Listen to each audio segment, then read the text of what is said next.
Recently, the General Statistics Office, the Ministry of Planning and Investment, and the GIZ Organization for Cooperation and Development jointly organized a conference to announce Vietnam's Sustainable Development Statistics Index. Vietnam's Sustainable Development Indicators are put forth in close coordination and consultation between the General Statistics Office and ministries, agencies, and the German Development Cooperation (GIZ).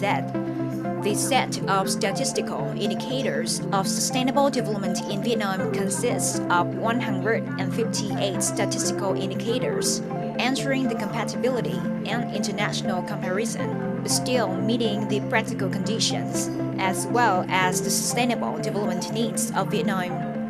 The set of indicators is the standard regulation of statistical indicators, contents of statistical indicators, including concepts, calculation methods, publication periods, data sources, agencies responsible for collecting and synthesizing, serving the supervision, monitoring, and evaluation of sustainable development objectives. The set of statistical indicators of sustainable development in Vietnam has many indicators related to the welfare of the people in general. In addition, there are indicators of human development, such as health status, educational absorption, educational level, housing, clean water, etc. The publication of Vietnam's set of sustainable development indicators to supervise, monitor, and evaluate the implementation of 17 common goals and 115 specific goals of sustainable development, as defined in Decision Number 622 QDTTG on May 10, 2017 of the Prime Minister. Vietnam's Statistical Indicators for Sustainable Development was developed by the General Statistics Office in coordination with the GIZ Development Program for Macroeconomic Green Growth since 2017. This is the project that the German government supports the National Action Plan to implement the 2030 Agenda for Vietnam's Sustainable Development.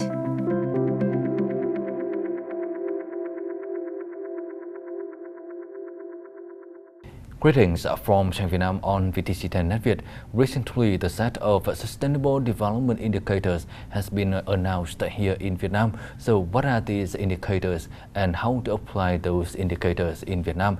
In today's show, let's have a talk with Ms. Grosnia, the Project Manager at Macroeconomic Reforms Green Growth Program at GIZ on this topic. Thank you for joining our program today. The first question is, in recent years, GIZ has been cooperating with many ministries in Vietnam to build the set of Sustainable Development Indicators here in Vietnam. During the construction of the set of indicators, what are the difficulties that you face? Any country working on indicators for sustainable development faces the same or similar challenges.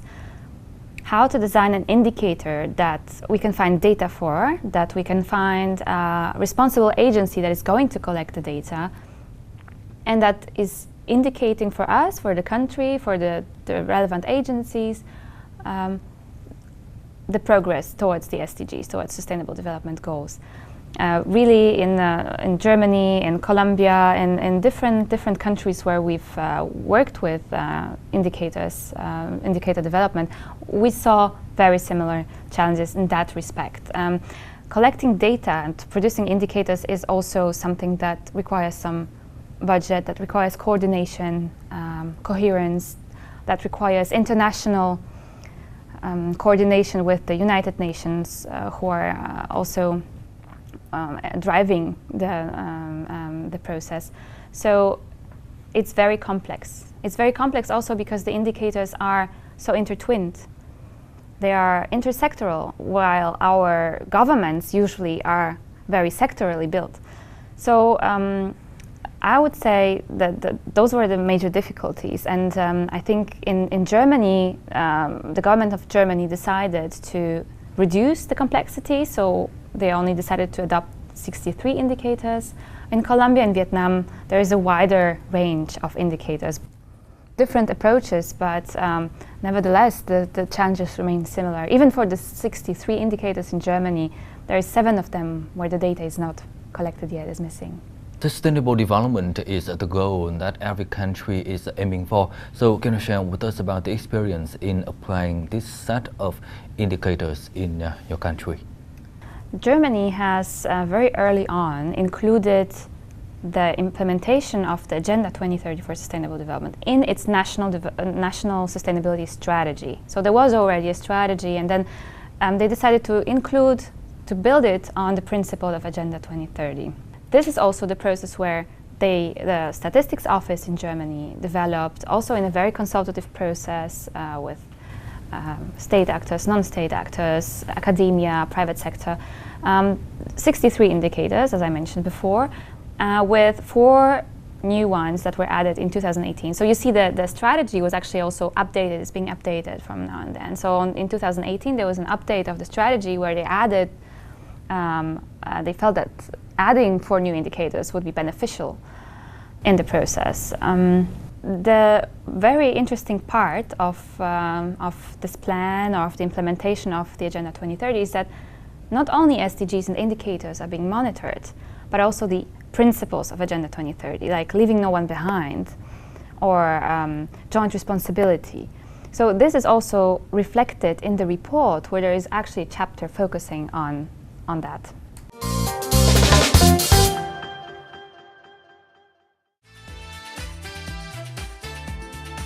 No one is left behind is the core goal of sustainable development, which is also a reminder to ensure that every effort should be focused on addressing injustice in society. Therefore, it is extremely important for all parties to fully understand and appreciate the necessity of data and statistical activities.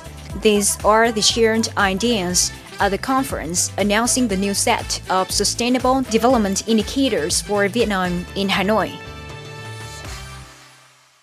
Thứ nhất là chúng tôi phải xây dựng giữa cơ quan thống kê với 22 bộ ngành và được giao cho nhiệm vụ biên soạn các chỉ tiêu trong 158 chỉ tiêu. Phải xây dựng một cái nhóm hay một cái nhóm để triển khai thực hiện cái này. Trong cái bối cảnh giờ thông tin, nguồn thông tin của nó có rất nhiều nguồn.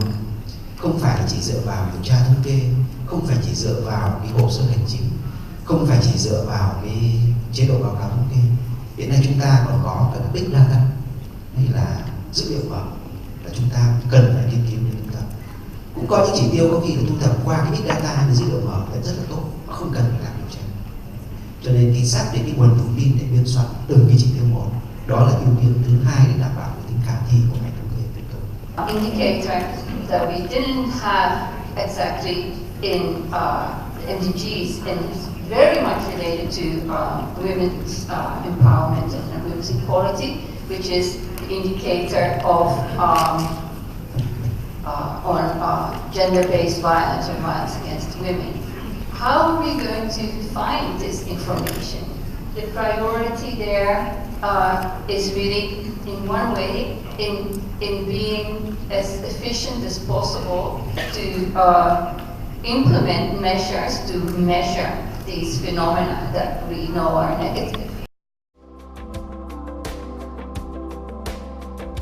According to the General Statistics Office, out of the 158 specific targets, there are 55 indicators related to children, 48 indicators related to population and development, 13 indicators related to labor, 70 indicators related to gender, 19 indicators related to environment and climate change, and many indicators related to people with disabilities. The General Statistics Office implements 62 indicators. The rest are targets assigned to 22 relevant ministries and agencies. The implementation is divided into 2 routes. Route A is implemented right from 2019, and the remaining 10 indicators will be implemented in Route B starting from 2025.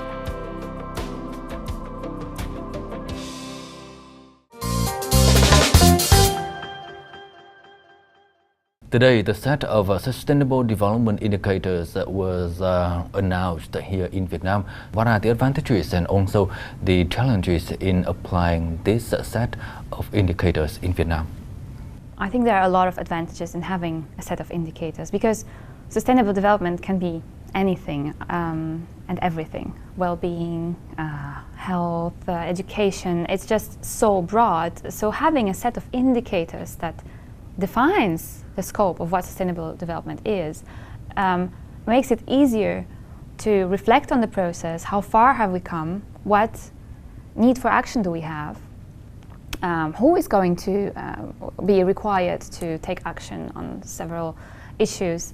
So the major advantage, in my view, is having a definition of what sustainable development is or can be, or certain aspects. Of course, 158 indicators do not probably cover everything, but they cover a lot of aspects of sustainable development. As for the challenges, as I mentioned, monitoring this amount of indicators is always a challenge, and not only in Vietnam, in any other country. What the government needs to reflect on is with what means are we going to monitor them, with who is going to do it, who's going to go and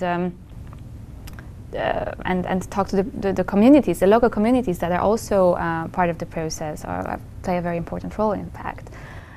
So I would say it's not a challenge per se in having indicators, but it's just a challenge in the process which we are all faced with, especially in the context of reporting. The United Nations has introduced a kind of reporting procedure for all countries on Agenda 2030, and every year there is a voluntary review of countries. The implementation of this set of indicators relates to many ministries here in Vietnam. So would you say that that is the most challenging when applying this set of indicators here in Vietnam? The more actors, the more cooks are cooking a soup, the more difficult it gets. So it is a challenge, again, in any country, but it's also a great value to have views, data, people from different ministries chip in, to have them provide inputs, have them provide the data, have them being part of the process. So, of course, it engenders some challenges, but it's also a huge added value to have so many actors involved who can also say their opinion about the feasibility of monitoring of certain indicators. So will GIZ continue to help Vietnam in applying this set of indicators in the future? The portfolio of the German Development Cooperation in Vietnam is structured along topics that are sustainable development per definition. So it's vocational training and education, energy, climate change. Through that areas, in all our projects, we support sustainable development, and we make sure that our colleagues who work in different projects also are aware of the indicators that are now to be monitored and contribute with their inputs, with their discussions with the partner, the view on Agenda 2030.